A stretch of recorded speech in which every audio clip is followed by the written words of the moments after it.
What's up, Consistency Nation? We are still in the preseason. It's Expo Week. It's Kings Classic weekend this week. We're getting into draft season full swing, and we're going to look at some wide receiver twos coming up next. Let's do it. Here we go.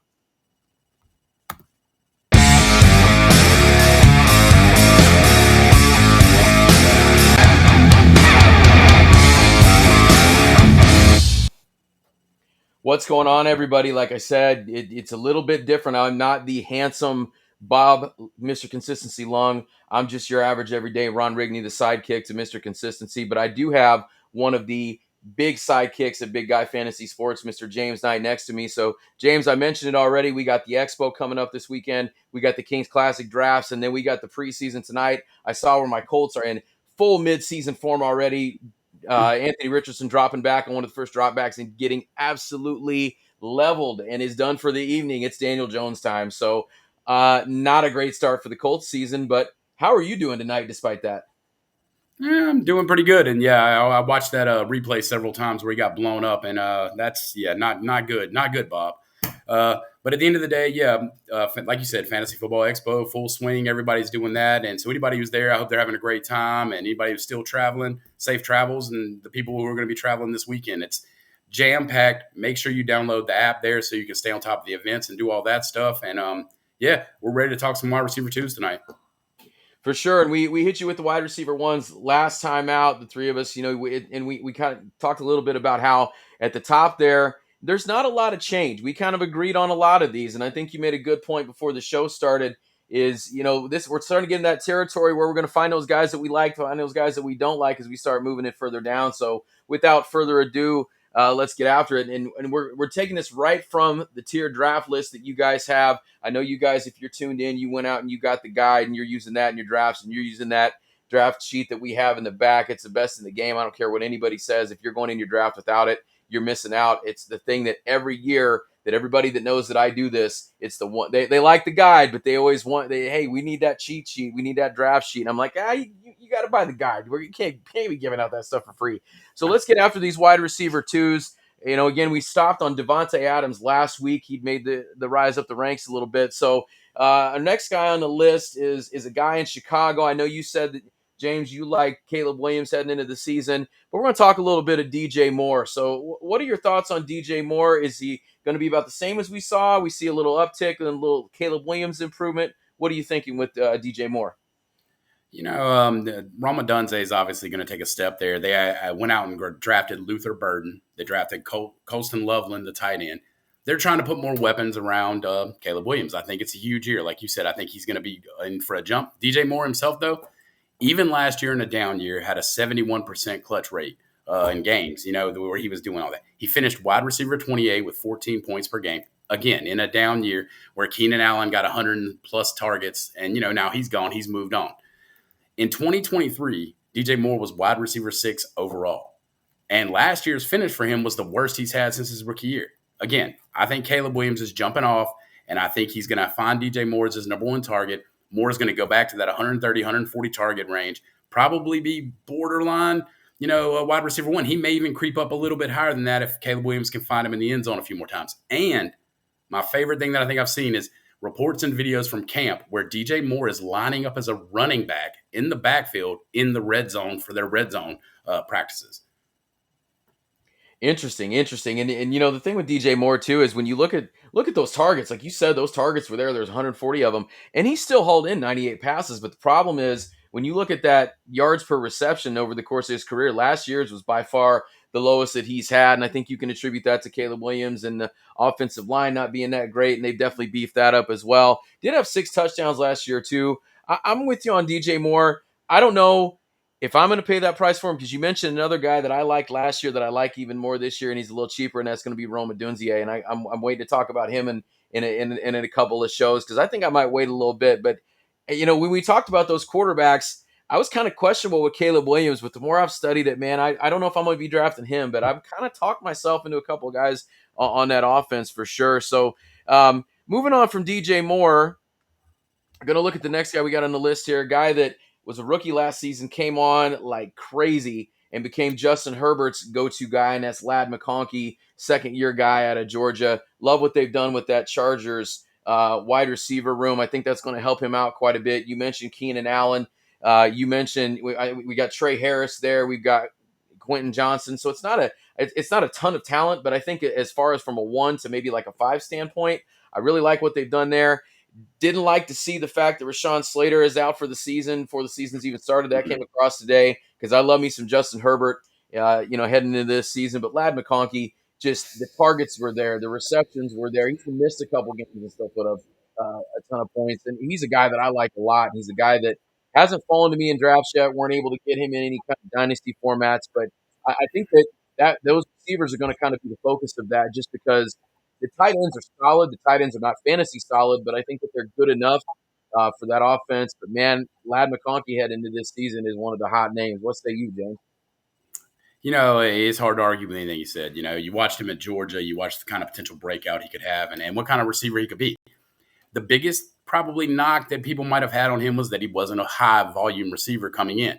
But then last year, he proved that he could get 100 targets and do certain things.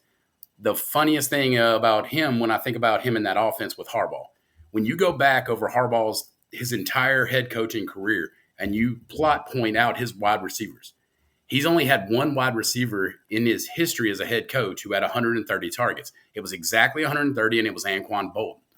The weird part about that is I was kind of in a discussion on X with some other people about the fact that McConkey could be the wide receiver 1 overall as a dark horse.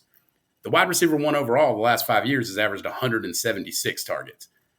I don't know that Harbaugh, like you said, the tight ends aren't going to be really picked for fantasy. Some of those other guys you mentioned, Trey Harris, that Lambert Smith kid who's come on and all of a sudden had a great camp there and is catching everything in sight. They bring Keenan Allen back. None of those guys are going to knock McConkey off of being the wide receiver 1 on that team. But I think it's enough to keep his volume in check to where he doesn't ascend much more than where he's at right now. That fringe right there on wide receiver 1 again. It's kind of like you said about DJ Moore.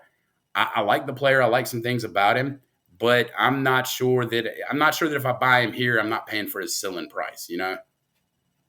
Agreed, and that's the thing too, is I think he's one of the guys that is gonna if he's not already he's on that hype train. He's gonna be moving up, and he might get a little too more expensive than what you're willing to pay. But again, and the thing that I look at with Lad McConkey too is I see like Wes Welker, Julian Edelman type stuff, where those dudes just grinded it out and had a ton of catches, 160, 170 targets, and again, I don't know that it lends itself to that because we know what Jim Harbaugh wants to do, but I think he also realizes Justin Herbert's pretty good and he needs to use him. So 100%. Heading on to the next guy that we're looking at here, a guy that missed a pretty good chunk of the season last year. When he came on pretty strong, if you were able to stash him, gave you some decent numbers, and that's the wide receiver 2 in Cincinnati. So James, what are we expecting out of T. Higgins in 2025? It's T. Higgins, man. We've been talking about this for years in the fantasy community. If T. Higgins managed to go anywhere else and how he would be the wide receiver 1, and he's this. And I in my bones, I can feel it. I look at him and I look at the points per game. Last year, he was wide receiver 6 at 18.5 points per game, which is absurd. 75% clutch rate, 9 of 12 games. Like you said, the knock was he's missed 5 games, 2 seasons back to back. He's only played in 12 games, both last year and the season before. My biggest drawback on him, though, is I think the talent is there. We all know that Chase is already the alpha there. I mean, that's just going to happen. Chase played in all the games last year, so he'll probably, outside of injury, he'll do the same, and he'll be the top dog. But Joe Burrow threw the ball 652 times last year. Highest amount, and not to mention that, Burrow stayed healthy all year. It was the perfect storm of like one of the worst defenses ever, with a guy who was willing to get into a shootout that didn't have a heavy running game, and they were doing that every single week. You have to question in Cincinnati, are they looking at that and saying that's a blueprint for us to win? Is that something we want to keep doing? Fantasy world, we want to believe it is. But, are they looking at that the same way? That kind of scares me off of T. Higgins just a little bit, because when you look at his numbers and you go back and look at the stats, he's only cleared a little over 1,000 yards twice in his career.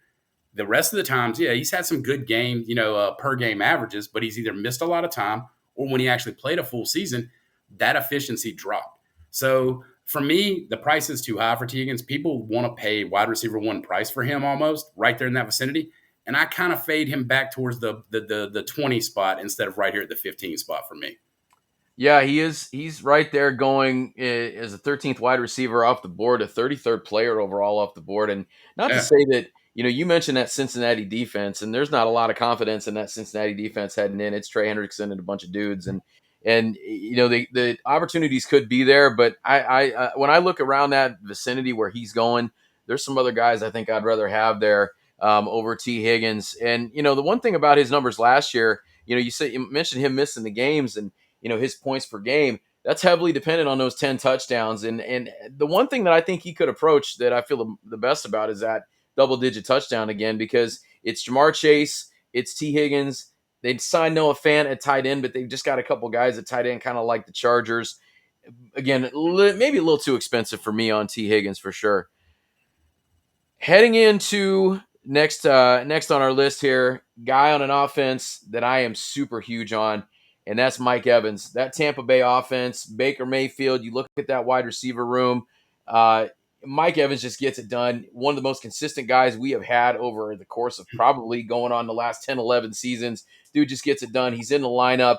Every once in a while, he'll pull a Julio Jones on you, and he'll be unhealthy, and he'll still play, and he'll get you 2 for 20. Still goes out there and guts it out. But, man, the dude's dealt with some injuries. Get a little long in the tooth for fantasy wide receiver purposes, but it's still a guy that I like a lot. Still a guy that's hard to argue with the production that they put up. We're looking at Chris Godwin coming back at some point. Dude was on point last year. Emeka Egbuka out of Ohio State just putting on a clinic in practice today, watching highlights of him and just making dudes look silly.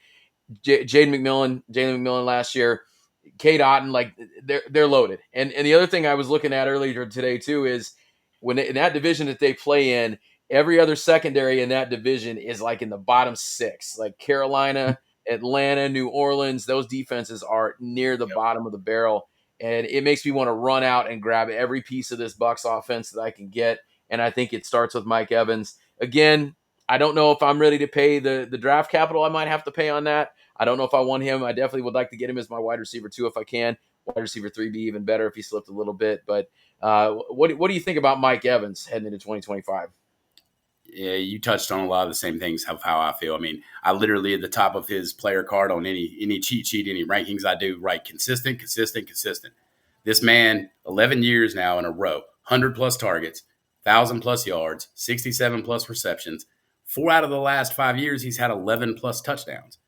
I mean, and like you said, Baker Mayfield and that offense, that ecosystem there, the difference between them and what the Bengals are, and that whole thing for me was the Buccaneers know that that's how they can win. They've actually proven that they can win that way. They can win their division that way. They can get in these shootouts. They can let Mayfield win games for them. And you want to believe that Cincinnati believes that too because it's Joe Burrow. But the proof is in the pudding for the Buccaneers. Like you said, they're in a division where they're going to any of the shootouts they get in with those secondaries, Mayfield's going to pick them apart. They've got Evans, like you said, Godwin, who will eventually be back, Egbuka, Jalen McMillan. They even drafted Tez Johnson, who some people were high on late as a wide receiver. K-Dot and great at tight end. Rashad White, great pass catching back. Bucky Irvin coming into his own. That offense is going to put up a ton of points. And, just every year it feels like that's what they're going to do. As far as, like I said, the touchdowns and the consistency, Mike Evans is tied with Jamar Chase for the most touchdowns over the last 2 seasons receiving. They both have 24 touchdowns. I'm not sure that there's a better 1 through 4 receiving room in the league, and Evans is the number 1 alpha in that room right now. He's the go-to guy. And, as much as I kind of feel the same way as you, I kind of hate to say that I look at consistent and say that and overlook him, but I do. I can just feel it that I want him to drop a little bit for me to go draft him. If I got him as a wide receiver 1, despite the fact he comes out that way, he was tied for wide receiver 10 last year with points per game at 17.2. So he should be a wide receiver 1, but I can't feel confident there with him as my wide receiver 1. I would have probably had to get an elite wide receiver in the first round, something in the second, and then an early third, hope he falls there for me to actually pull the trigger on him, though. Yeah, I'm with you on that. Again, you never know with these, and he's dealt with injuries in the past. I mean, he guts it out as much as he can. We saw that last year with him too. That offensive line in Tampa is pretty damn good as well, and they're one of the better ones in the league too. So that's going to help them out as well. So leads us to number 17 in our wide receiver rankings. The guy that we talked about as quarterback a couple of weeks ago, quite heavily, and that was Marvin Harrison Jr. We talked about Kyler Murray. I don't know that any of us are really in on Kyler Murray, but how are we feeling about Marvin Harrison Jr.? It's hard with him because it's kind of the same thing with Murray. It's an enigmatic type thing because Murray, I keep saying, has all the skills. If he'll run more and he'll do stuff, he could be a QB1 easy and do all these things. You kind of feel like Marvin Harrison Jr. has fallen into that bucket with him in Arizona, and you wonder if there's something out there in Arizona that's making this happen. Harrison came in, was supposed to be dominant, come straight out of college, pro ready, do a bunch of things, only to find out that he comes in here, ends up as wide receiver 42, averaging 11 plus points per game. That's it. He had the seventh most air yards in the league last year with 1,555, but yet he only had 2 catches of 30 plus yards. So you start looking at that, 116 targets he had, 62 receptions, 53.4% catch rate.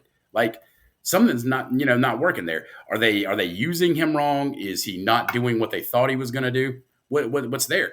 My biggest drawback on him is not much has changed in their whole, the coaching staff, the offensive coordinator, the game plan, the things that they're doing outside of them saying we're going to use him more, which I don't know if that's coached big or not. Those guys, the same guys are there. And so he was an absolute, maybe even the worst bust last year because a lot of people were drafting him at the end of round 1 and he wasn't even close to that. So and he played. Other guys can at least blame injury. So for that reason, I can't. He would have to fall so far for me to click on him that it'll probably never happen in a draft this year. Yeah, he played. I was going to point in that too. He played 16 out of 17 games, so he was in the lineup.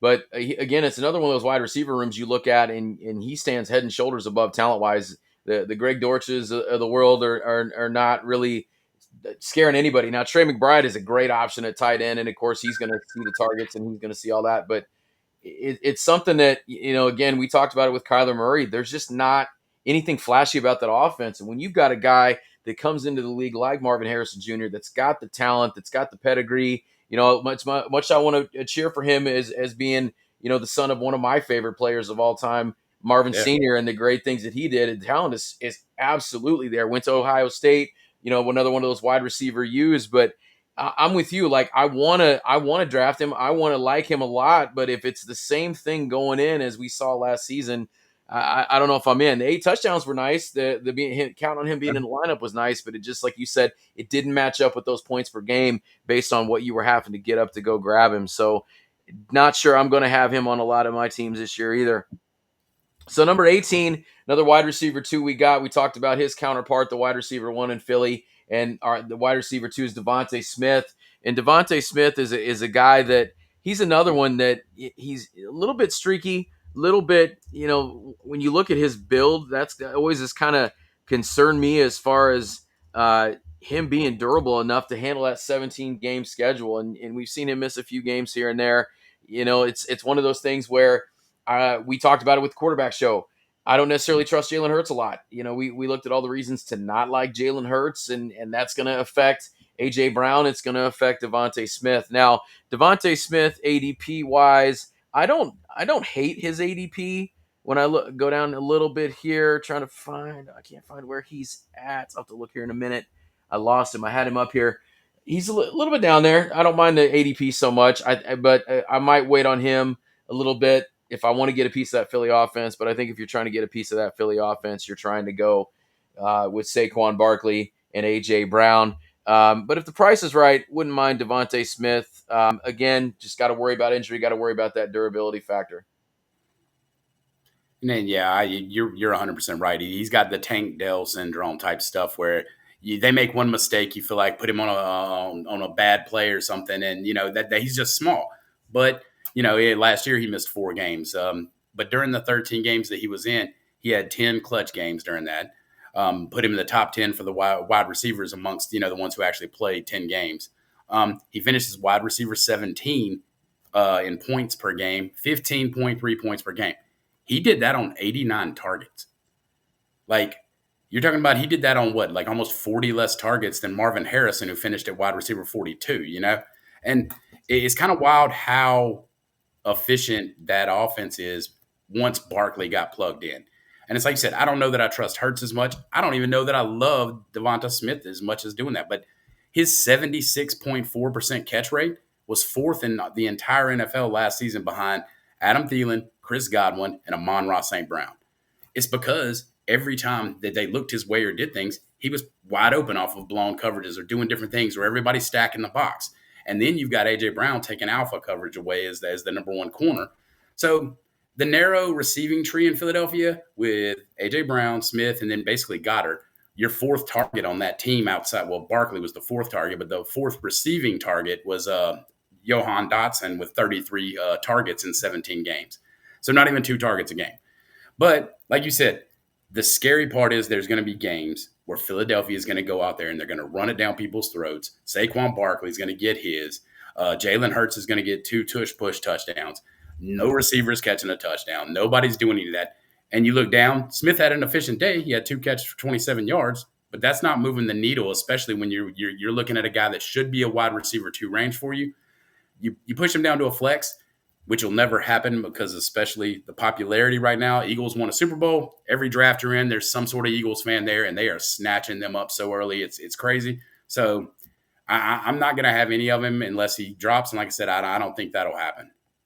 I don't think it will either. And located him on the ADP here. He's a 25th wideout off the board, 52 overall. Little rich for me. Need to see him slide a little bit before I put him on my roster. So next guy up, guy that we love here at Big Guy Fantasy Sports, guy that we've talked about the consistency for a lot of years, and a guy that I don't really think still gets the credit that he deserves, and that's Courtland Sutton.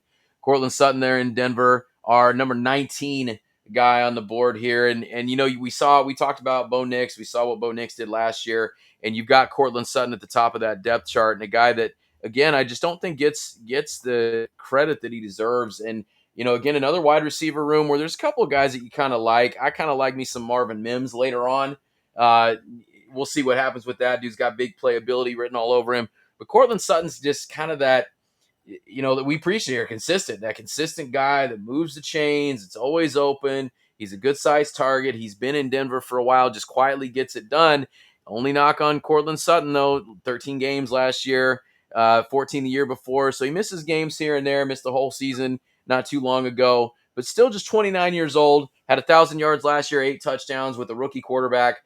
I like me some Courtland Sutton. I like where he's going. Again, he's a guy that we always feel good about getting here at BigGuyFantasySports.com, one of our favorites there. I'd say him and Keenan Allen are on our wall of fame as the 2 guys that we like to talk about the most. So what do you think about Courtland Sutton?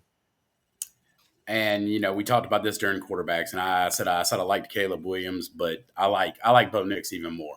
And if I like Bo Nix, then I have to like that receiving room. Something's gotta give there. I am a Denver fan, so I'll get that out of the way right off the bat. But I saw Courtland Sutton as being that guy who wasn't really a number 1 until I watched Bo Nix unlock him last year. Last year, from week 8 on, Courtland Sutton in PPR leagues didn't have a single-digit game. Every game was in double digits. He had 6 wide receiver 1 games during that stretch right there, that 10-game stretch as well. And, I mean, you're talking about a guy who is capable of being an end zone, red zone threat. He scored 18 touchdowns over the last 2 years, which would put him right there in the top 6, top 5 for most receiving touchdowns over the last 2 years. Like you said, he always makes a big catch on third down. Bo Nix trusts him. Bo Nix will look for him in the end zone. And like I said, I expect Bo Nix to elevate up into top 5 territory for quarterbacks this year. And when that happens, I agree with exactly what you're saying. If I can find out who that second and third guy kind of in the pecking order is, if it's Marvin Mims and he takes off, he could blow up this year and his ADP would pay off insanely. Same thing for a couple other guys down the line, but Sutton is going to be the number 1 there. He's almost a lock for double-digit touchdowns as long as Nix is healthy and they're playing and rolling the way they do. I really like him. Even with the addition of Ingram hurting him a little bit, I'll grab him where he's at ADP right now. I feel very comfortable where he's at. And last season, 135 targets. There's no reason that changes. I mean, he's still going to get that amount of targets. As long as he's healthy, he's going to get the football. And, again, we all expect Bo Nix to take that next step. So, and the ADP sitting there too. He's actually a slot above Devonta Smith. But I can tell you one thing: I feel much more confident about taking Courtland Sutton in that range than I do Devonta Smith. That's for sure.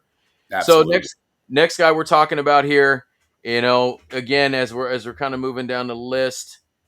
Lost my list. There we go. A guy that first guy I can say on this list, I'm not super big on. I got a buddy of mine trying to trade him to me in a dynasty league, and I don't know that I want him. And the deal's not bad, but it's Tyreek Hill. I don't know. That Dolphins entire team kind of scares me going into this season. Are you drafting Tyreek Hill? Not only am I not drafting Tyreek Hill, I'm avoiding Tyreek Hill. I'm trading him away in Dynasty. I did it last year. I got so lucky. Ended up trading him away, got Jackson Smith-Njigba back for him and a All right. draft pick. And I was stoked about it. I, had a bunch of conversations with people. I felt like that, the age cliff feels even scarier when you're an athlete speed receiver. Mhm. And then you combine the crazy fact that he quit on his team last year, said that the Miami situation was over. He's going somewhere else. Every day I'm seeing more stuff where him and Tua in year 4 are working on their relationship. In year 4? You're learning the playbook and working on your relationship with your quarter. Like, nah, I'm okay, man. Like, I want to believe that we see the cheetah back at some point and he could put up those numbers. But in 2022 and 23, when he was that beast of a receiver, getting all that stuff, he was averaging over 10 targets per game. I just can't see him getting back to that in this offense. Last year, people can blame the wrist, people can blame how he felt, people can blame a bunch of things. Mike McDaniel was scheming up plays for Jonnu Smith, and Tyreek Hill was out there. So I don't see them all of a sudden being like, you know what? Tyreek's bashing us. He's throwing us all under the bus. He quit on the team last year. Let's give him 10, 12 targets a game. I'm completely out. Absolutely. Like you said, I can't be a part of that. It's funny. I was trying to smooth the deal over because I wanted my buddy has the 5th pick in the rookie draft. So I was like, maybe if I can finesse that 5th pick and take Tyreek Hill off his hands. And I never thought in a million years Tyreek Hill would be a take him off my hands kind of guy. But here we are. And I'm looking at his stat page, and I don't know. I'd love to be able to find this out some way. I don't know if we've seen a regression like we've seen from 1,799 yards 2 seasons ago to 959, and he played every game last year, and he missed a game the Yeah. season before. So, again, we're looking at the 13 touchdowns from 2 years ago, only had 6 last year.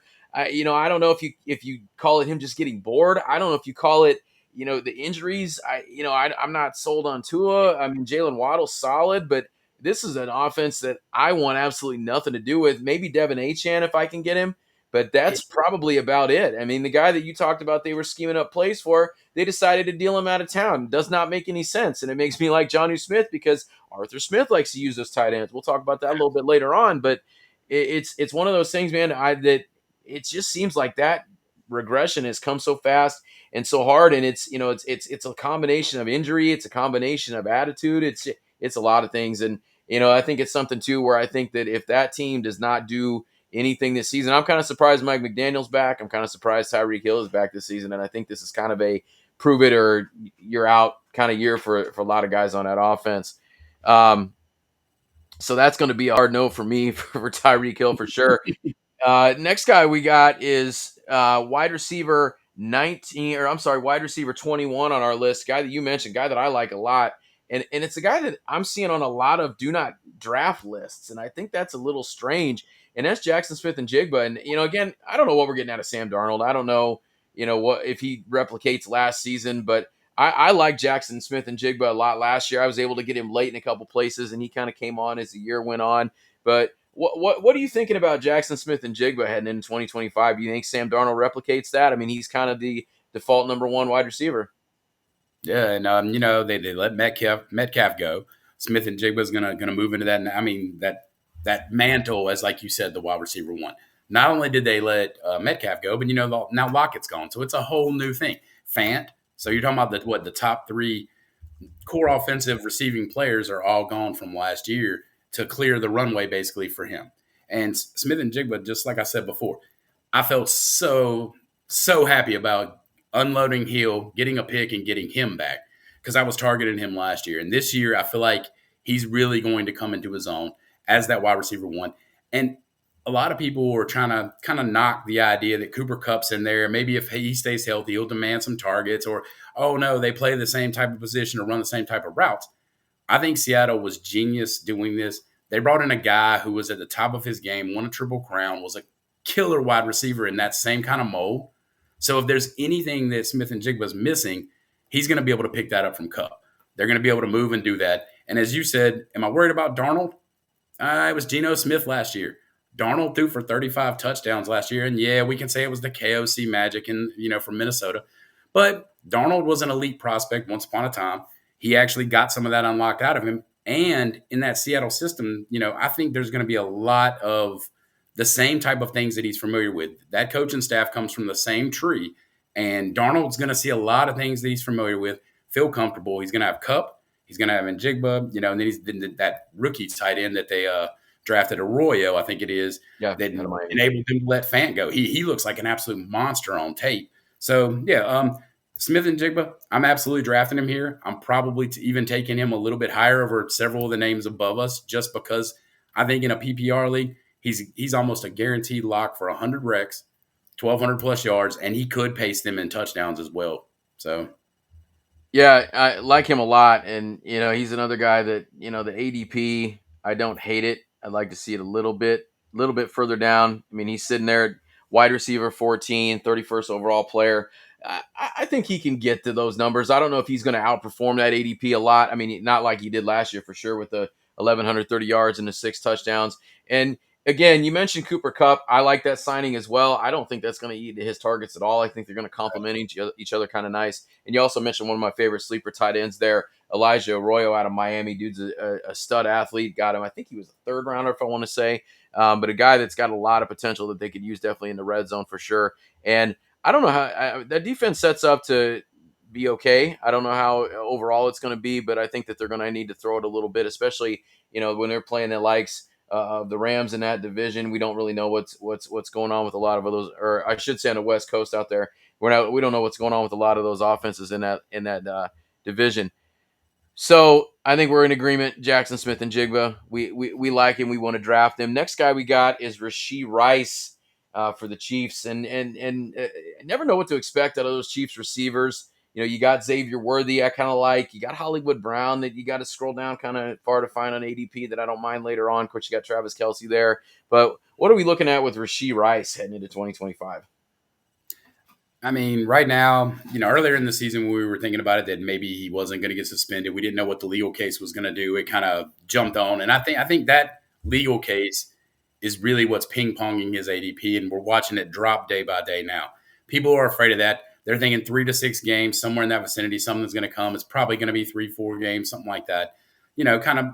Probably more than what Addison got, so I'm thinking 4. But, at the end of the day, people are watching him drop. But I think the Chiefs intentionally want Rice to be that guy. Whenever he's played, he commands targets over everybody, even Travis Kelce in that offense. The insanity of last year, technically he played in 4 games if you count the interception game where Mahomes took the knee out from him and finished him off. But in that he had all three of the games he finished, he was clutch in. He actually averaged 21.63 fantasy points per game during those 3 full games.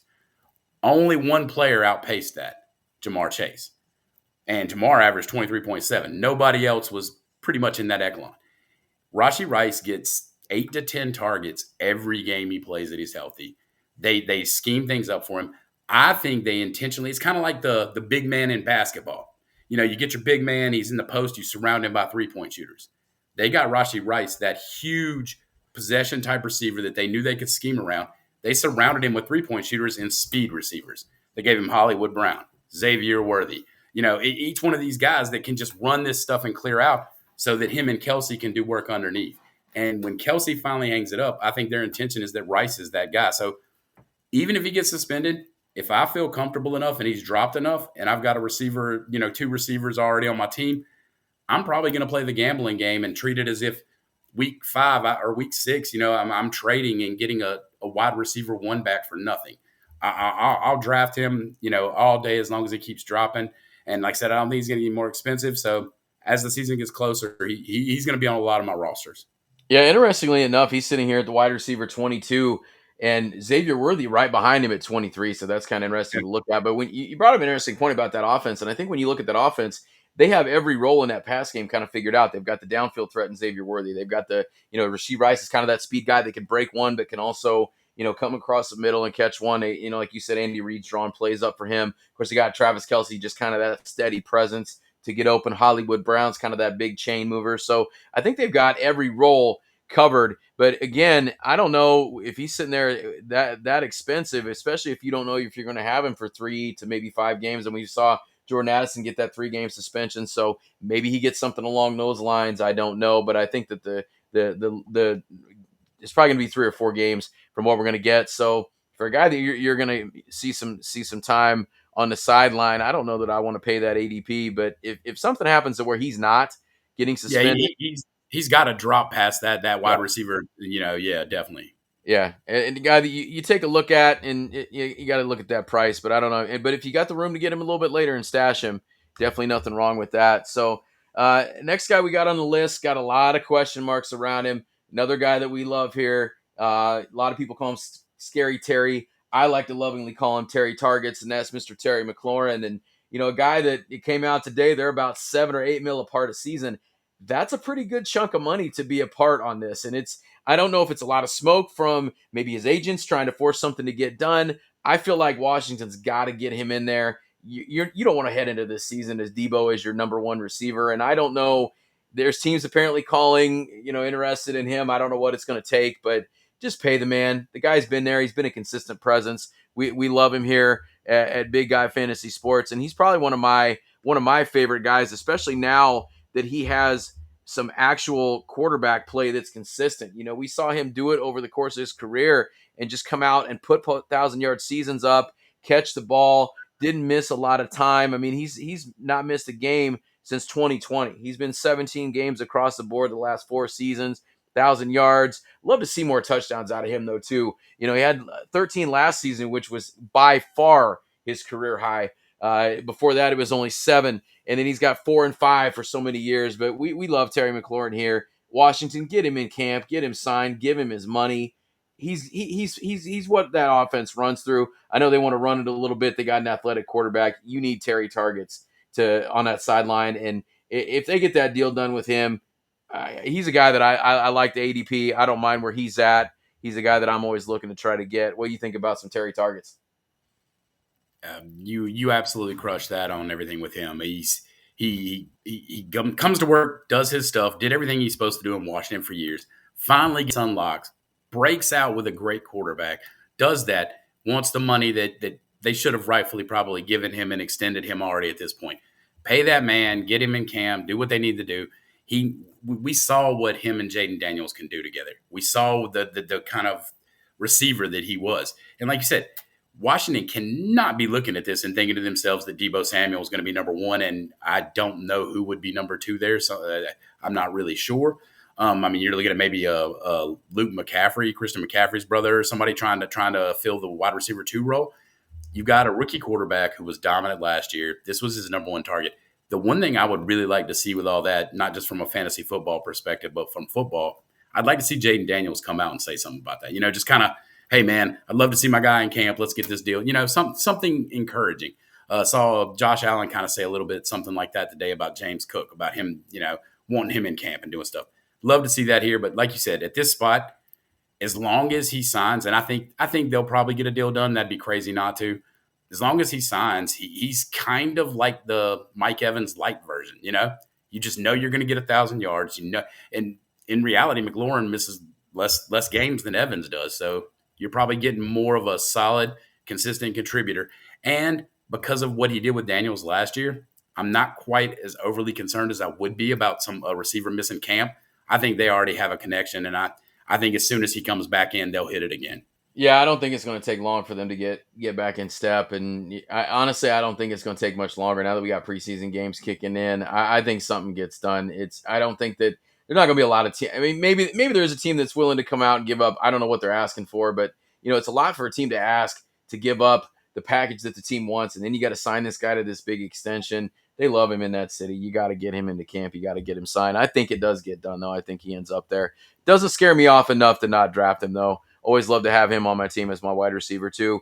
So as we're moving down here, as we're wrapping it up, last but not least, our last guy on our wide receiver 2 tier, a guy that we just talked about, his former team. We talked about his former teammate in Jackson Smith-Njigba, and that's brand new Pittsburgh Steelers wide receiver 1. That's DK Metcalf, Aaron Rodgers' new apple of his eye. in Pittsburgh, and we've been seeing the highlights. I saw a cool picture come out yesterday with DK Metcalf looked like he was about 20 feet off the ground making a one-handed catch, and everybody looking up like he's like Superman or something. Dude's a freak of an athlete. We can't dispute that. He's in the lineup. Missed a few games here and there. Guy that I like. I don't necessarily always love his ADP every year, but I do think one of the things that's going to help him this year, and one of the reasons I like him a lot, it's not going to be a high-octane pass offense. Aaron Rodgers is not that guy anymore. DK Metcalf's kind of the guy. I know they got Jonnu Smith, and they got our guy, another guy we love here, Big Guy Fantasy Sports, our guy Muth, Pat Fryermuth. But DK Metcalf is the guy in that wide receiver room. Again, he's kind of that last man standing, and he's going to get his targets. He's going to get his catches. He's going to be looked at in the red zone. Dude's a big freak target, and I like him a lot heading to this season if the price is right. Just Aaron Rodgers scares me a little bit. I think he's more of kind of a game manager at this point in his career, but it does not scare me off enough that I'm not going to be looking for DK Metcalf. You going to have DK Metcalf on your team? It's easy to say I want him on my team. I think every year I feel like I've somehow had him somewhere, and I've wrestled with the idea that he is capable of wide receiver one overall. That physical skill set, like you said, the floating in the air, and all those guys just in awe looking up at him as he makes that catch. That's like every year, My biggest concern with him is, like you said, it's going to be a little more game management. I think the Steelers are not going to try to run the score. I'm not going to do a whole lot. The last time that DK Metcalf, which is the only time in his career that he hit 90 receptions, he had to have 141 targets. So, and that was in an offense that's probably a little better than what we're expecting out of the Steelers offense. I don't know that Rodgers is capable of just slinging it a lot, like you said. And even when DK Metcalf got those 141 targets and 90 recs, he barely cleared 1,000 yards. It's one of those situations kind of similar to what I was saying with Marvin Harrison Jr. as well. The physical talent is there. The speed is there. I've watched them do a ton of things. But when I look at the stat page at the end of the day and look at what they put up year to year, I don't like it. But, again, number one receiver moves to Pittsburgh. I know his ADP has fluctuated over the summer and bounced around where people kind of name value him and then they kind of dropped him because he's in Pittsburgh. Your perfect saying of what you said is it's him, Jonnu Smith, and then Muth, which those guys aren't huge target earners. DK Metcalf might accidentally mess around and get 150 targets this year. Mm-hmm. And, I mean, if he does that, the volume's going to pay off for where he's getting drafted. So, yeah. And I think they're going to have to throw a little bit. I don't know about that Steeler defense. I mean, I know they got Watt. I know they got some guys, but I don't know about that back end for sure. So, again, wide receiver twos, that's them. Wrap, it's done. Wide receiver threes next week. So, got Expo Week coming up. Got a lot of good stuff over BigGuyFantasySports.com. James, what do you got? Where can we find you on them interwebs and what you got coming out? All right. As always, you guys can find me on X at JKeezy there. Putting out articles, fantasy football stuff every day, as much as I can on Big Guy Fantasy Sports. Great consistency tools, greatest in the business. You guys come check us out. Come get some of that stuff. And anybody who's at the X, again, enjoy. Have a great time. It's going to be fantastic. Always love Expo Week. One of these years, I'm going to make it back. I promise. Couldn't do it this year, but maybe next year. That'll be the week. Before I get any further down the line, we got our football card of the week. Some little new flavor for you. A little Chrome Joe Burrow Panini Select numbers. So I thought that was kind of a cool one. We love us some Joe Burrow here. We talked about Jamar Chase last week. We talked about T. Higgins this week. So over BigGuyFantasySports.com, I'm going to head into running backs. Starting to compare some ADP. Some guys are going to have that similar ADP, but you might get some more consistency out of this guy than this guy. So we're going to start looking at them. Check that out. Check out my quarterback articles over at BigGuyFantasySports.com. Check out all the fantasy goodness over there. $20 for the subscription. Get you everything we got. Get you all the consistency. Get you all the James's awesome stuff. Get you all Colby Conway's awesome stuff. Get you my stuff that not as awesome as those guys, but it's okay, I guess, if you like that sort of thing. So get to the expo if you can, guys. It's the fantasy football party of the year. If you haven't got your guide yet, go get that. And as always, BigGuyFantasySports.com is where you can find all that. So we'll see you next week. The ultra handsome Bob Lung will be back in the huddle with us. We'll be talking about those King Classic teams and how much we hated our drafts. I'm sure we'll be going down those rosters then. So check us out next week. It's wide receiver threes next week. So take care. Get on those drafts. Have a great week. We'll see you next week.